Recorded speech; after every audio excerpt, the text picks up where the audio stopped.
Alhamdulillah alladzi arsala rasulahu bil huda wa dinil haqq liyudhhirahu 'ala ad-dini kullihi wa kafa billahi shahida. Wa asyhadu an la ilaha illallah wahdahu la syarika lahu wa asyhadu anna Muhammadan 'abduhu wa rasuluh. Allahumma salli ala Muhammadin wa ala ali Muhammad kama sallaita ala Ibrahim wa ala ali Ibrahim fil alamin innaka Hamidum Majid. Amma ba'du. Qala Allah Ta'ala fil Qur'anil Karim A'udzu billahi minasy syaithanir rajim. Wa jazaa'u sayyi'atin sayyi'atun misluha faman 'afa wa aslaha fa ajruhu 'ala Allah innahu la yuhibbudz zalimin. Sadaqallahul azim. Sami'na wa ata'na ghufranaka rabbana wa ilaikal masir. Ma'asyiral muslimin rahimakumullah, ittaqullaha haqqa tuqatih wa la tamutunna illa wa antum muslimun. Jamaah Jumat rahimakumullah, alhamdulillah kita bersyukur kehadirat Allah Subhanahu wa Ta'ala atas segala karunia nikmatnya yang dianugerahkan kepada kita semua, wabil khusus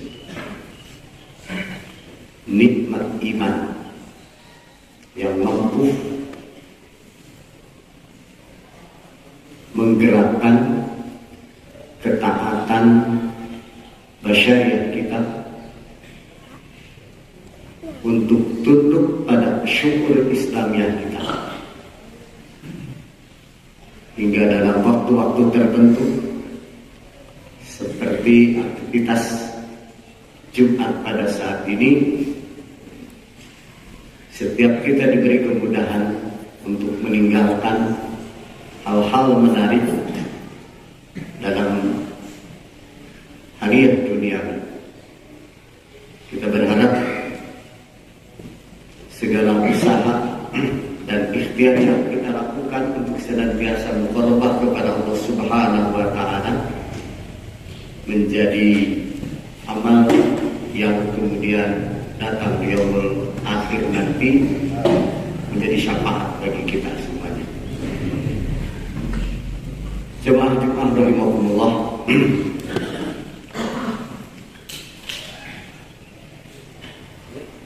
dalam kehidupan bermuamalah, setiap kita sebagai anak cucu Adam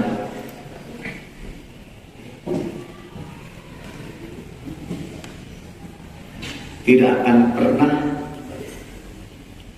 ditemui atau ditemukan sosok pribadi yang sempurna, bersih dari perilaku hilaf dan salah.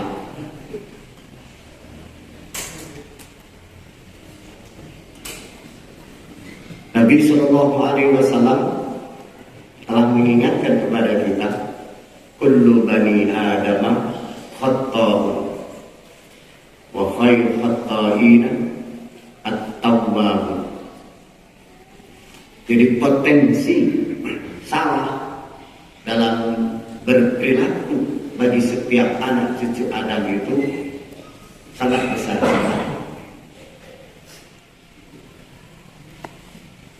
Karena itulah Allah Subhanahu wa Ta'ala sebagai Khaliq yang memiliki sifat Ar-Rahman Ar-Rahim senantiasa mengakomodir syukur syariah setiap anak cucu Adam dalam menyikapi berbagai macam kemungkinan yang terjadi ketika bermuamalah.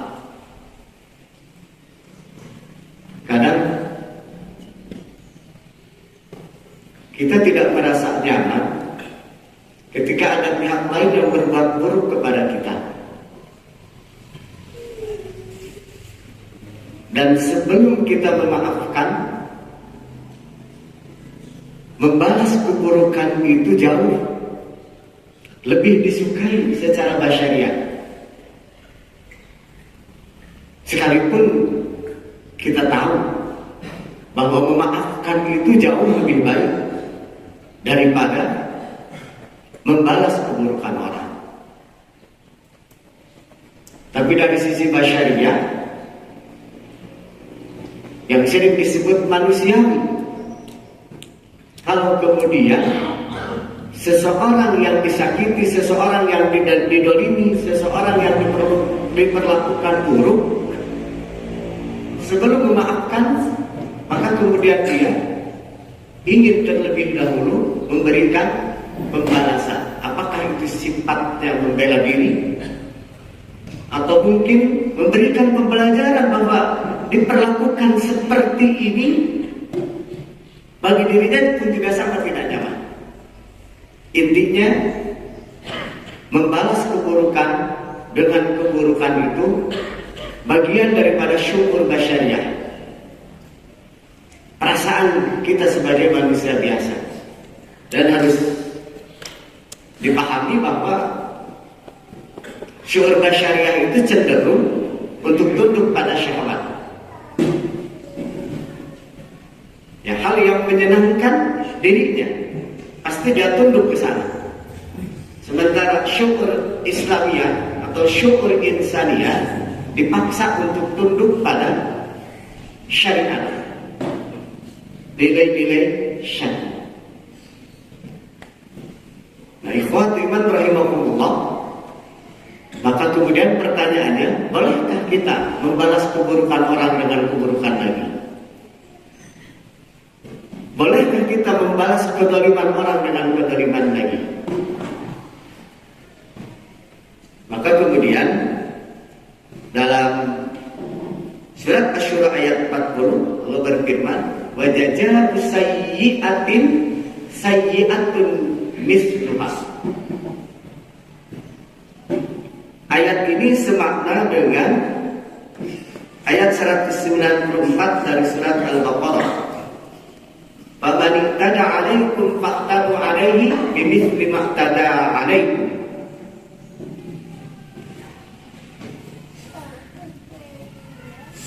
Kemudian dalam An-Nahl ayat 126 Allah juga berfirman, wa in aqabtum fa'aqibu bimithli ma uqibtum bihi. Nah, ketiga ayat ini menunjukkan bahwa bolehnya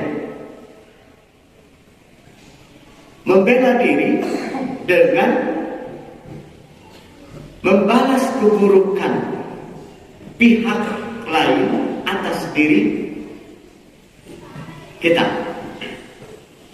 Dibolehkan. Tapi Allah dengan tegas misluha, harus seimbang, harus semisil.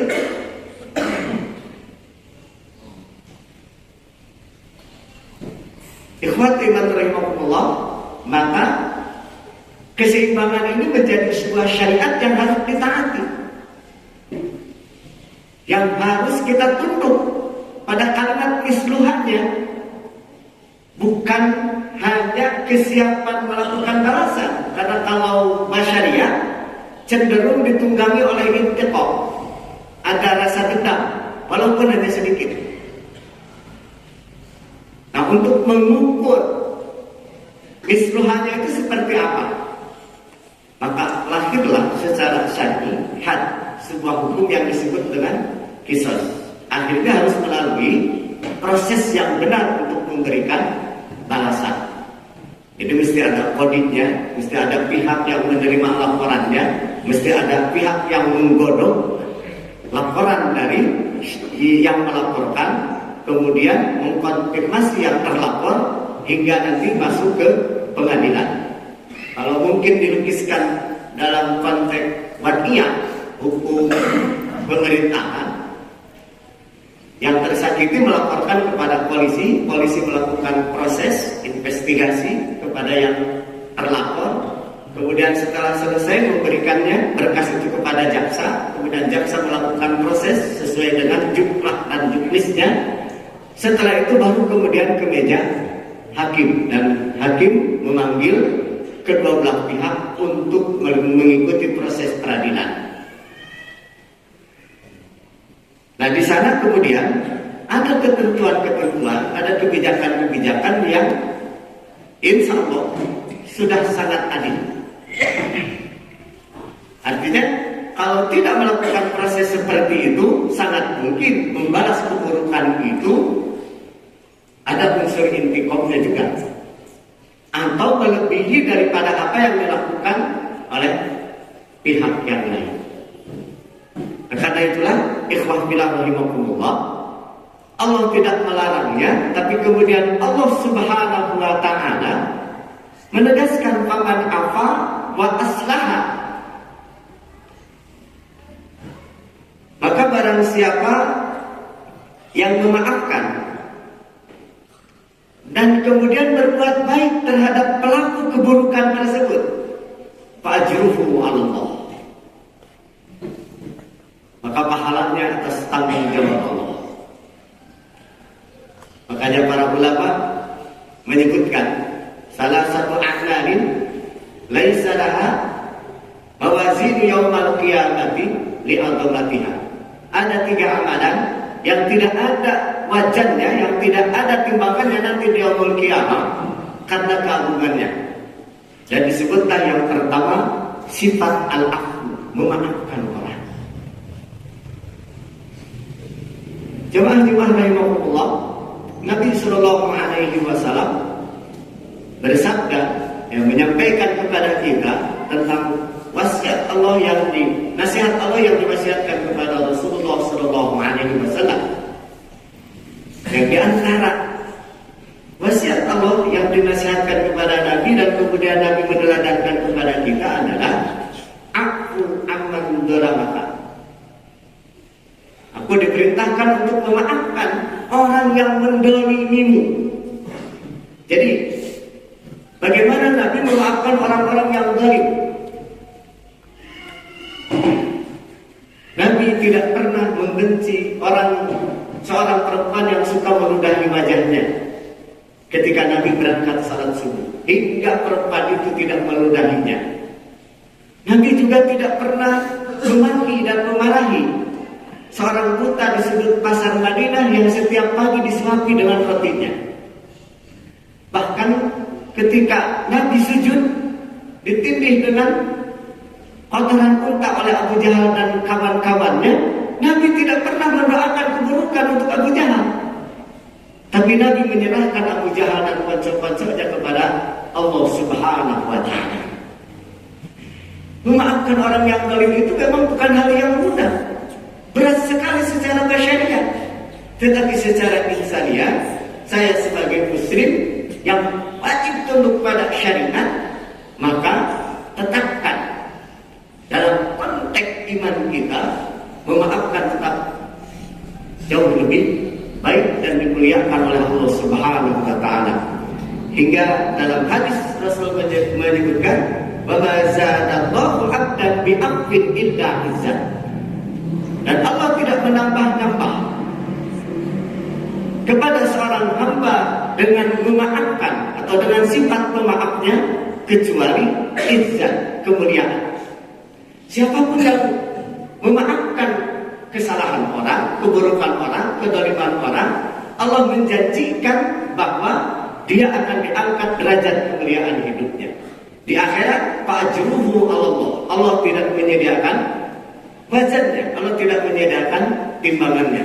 Allah langsung memberikan jaminannya bahwa setiap pemaaf akan mendapatkan pahala yang sangat besar. Bisa jadi masuk surga bighairi hisab bagian daripada amal teragung, amal terbesar, amal termulia, yakni memaafkan salah dan khilaf pihak-pihak lain.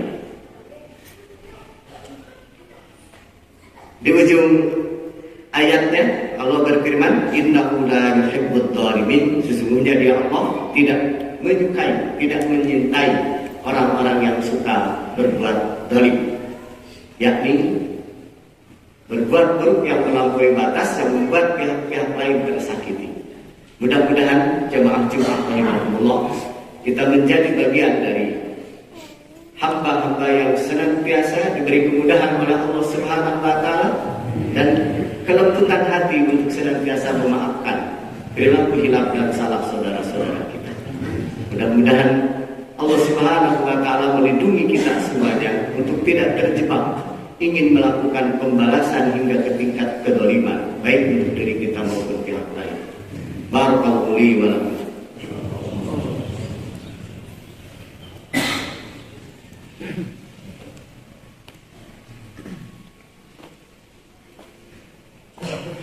Alhamdulillah alladzi an'ama 'alaina bi ni'matil iman wal islam wa asyhadu an la ilaha illallah wahdahu la syarika lah wa asyhadu anna Muhammadan 'abduhu wa rasuluh. Allahumma shalli 'ala Muhammadin wa 'ala ali Muhammad kama shallaita 'ala Ibrahim wa 'ala ali Ibrahim fil 'alamin innaka Hamidum Majid. Amma ba'du.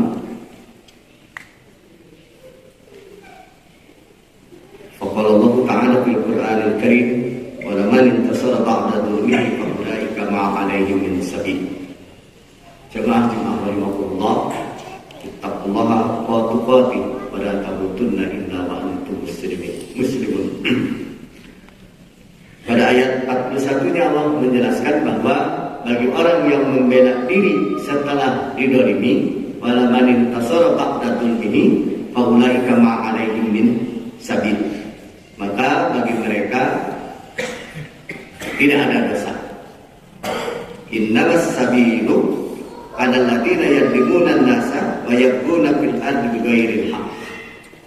Pada ayat 42-nya Allah menegaskan bahwa dosa itu hanya akan didapati oleh orang-orang yang berperilaku zalim, baik yang memulai ataupun yang membalas.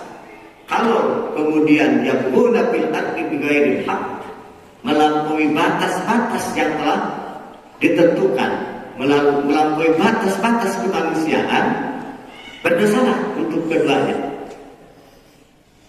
Makanya dalam hadis Rasul menjelaskan al-mustabban ma qala, dua pemuda atau dua orang yang bertengkar, saling banyak ngomong, maka sabda Nabi fa'alal badi, dosanya itu bagi orang yang memulai pertengkaran, dia berdosa. Madam yaqtadil ma'dum, selama yang membela diri tidak bersikap zalim, melampaui batas membalasnya. Nah, karena keinginan membalas itu adalah basyariah, dan basyariah itu cenderung pada syahwat, hati-hati. Rasa ingin lebih agar tersakiti pihak lain, lebih baik tidak membalasnya. Sebagaimana Nabi meneladani kepada kita, memaafkan jauh lebih mulia dan menyelamatkan seluruh pihak. Bukan kita saja yang selamat, tetapi pendolim pun juga bisa terselamatkan untuk tidak melakukan kedolimannya. Jemaah Jumat rahimahullah, maka ketika terjadi kedoliman, siapapun pelakunya, baik yang memulai maupun yang melakukan pembelaan diri, tetapi kemudian melampaui batas, faulaika lahum adzabun alim. Bagi mereka adalah azab yang sangat pedih di sisi Allah nanti di yaumul akhir. Nauzubillahi min dzalik. Mudah-mudahan jemaah rahimahumullah, Allah arahan Allah ini menjadi karakter bagi kita untuk senantiasa mempersiapkan diri dalam mengelola waktu selama hidup ini agar senantiasa menjadi pemaaf. Kita yakin saat kita masuk rumah, keluar rumah, bergaul dengan siapapun, di sana membuat kita tidak nyaman dan tidak betah. Maka ketika kita mempersiapkan diri untuk senantiasa memaafkan masalah-masalah yang ada di sekitar kita, insya Allah Allah Subhanahu wa Ta'ala yang menjaminkannya. Fajruhu Allah. Allah Subhanahu wa Ta'ala yang menjaminkannya illa izzat. Berharap Allah Subhanahu wa Ta'ala senantiasa melindungi kita semuanya dari berbagai macam keburukan makhluknya. Allahumma inna na'udzubika min syarri ma khalaq.